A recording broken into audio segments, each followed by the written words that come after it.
Assalamualaikum warahmatullahi wabarakatuh. Apa kabarnya semua anak-anak ibu yang di rumah, semoga sehat selalu ya. Di sini pada kesempatan hari ini kita akan melakukan pembelajaran secara daring ya anak-anak ibu. Nah, jadi pembahasan hari ini kita membahas tentang akhlak terpuji dan akhlak tercela. Apa sih pengertian dari akhlak terpuji? Ada yang tahu?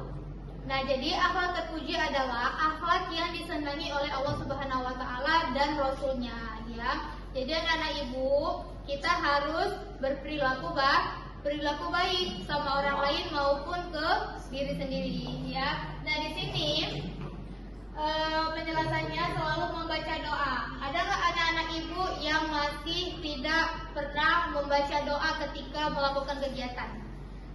Seperti saat makan atau saat aktivitas lainnya ya. Nah, di sini ibu akan menjelaskan secara detail tentang pengertian basmalah. Apa sih pengertian dari basmalah?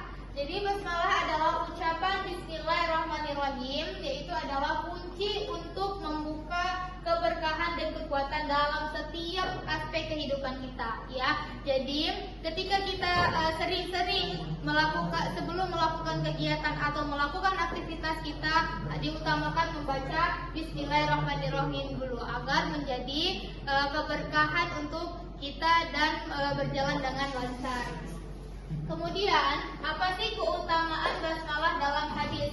Nah, jadi di dalam hadis riwayat Abu Daud dijelaskan bahwa setiap urusan penting yang tidak dimulai dengan basmalah maka terputuslah keberkahannya ya. Jadi seperti kita yang di awal setiap kita memulai pembelajaran seperti yang di awal tadi, mungkin kita sekarang saat online ya. Jadi kita belum tatap muka.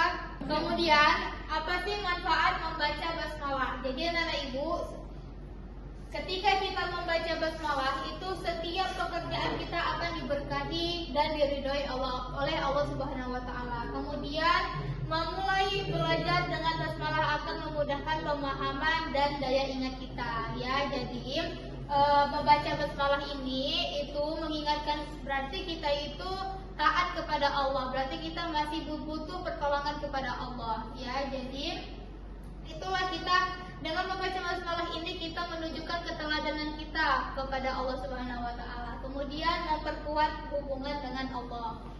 Nah, kemudian implementasi dalam kehidupan kita sehari-hari. Jadi sebelum makan itu dianjurkan untuk membaca basmalah terlebih dahulu agar makanan yang kita makan itu menjadi berkah, agar makanan yang kita makan itu menjadi darah daging kita ya. Kemudian membaca basmalah sebelum belajar itu dapat memudahkan kita untuk belajar.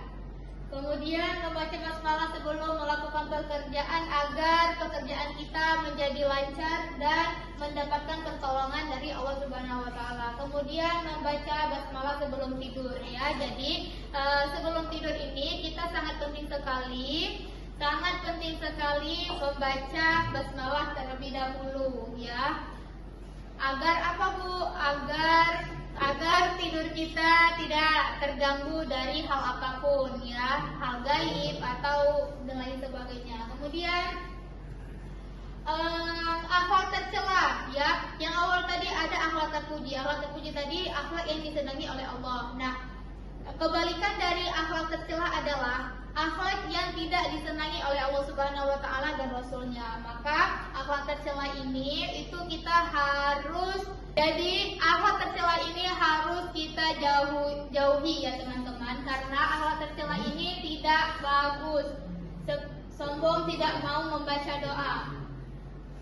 Jadi akhlak tercela adalah sifat atau perilaku yang dibenci oleh Allah dan Rasul-Nya. Contohnya apa Bu? Contohnya sombong, kemudian iri hati, malas beribadah, dan malas berdoa. Kemudian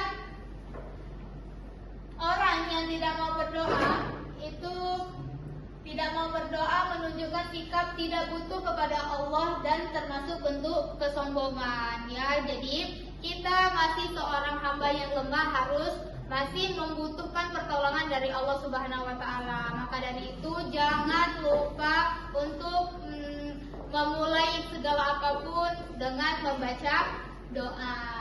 Kemudian dalil yang melarang sombong, hadis Nabi SAW menjelaskan tidak akan masuk surga orang yang di dalam hatinya ada kesombongan walau sebesar biji sawi. Kemudian, apa sih akibat tentang larangan sombong? Yaitu dijauhi dari rahmat Allah.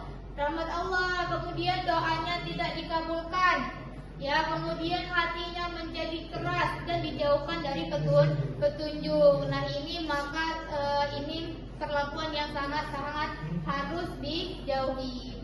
Baik, sekian dari materi hari ini yang bisa Ibu sampaikan. Lebih dan kurang Ibu mohon maaf. Assalamualaikum warahmatullahi wabarakatuh.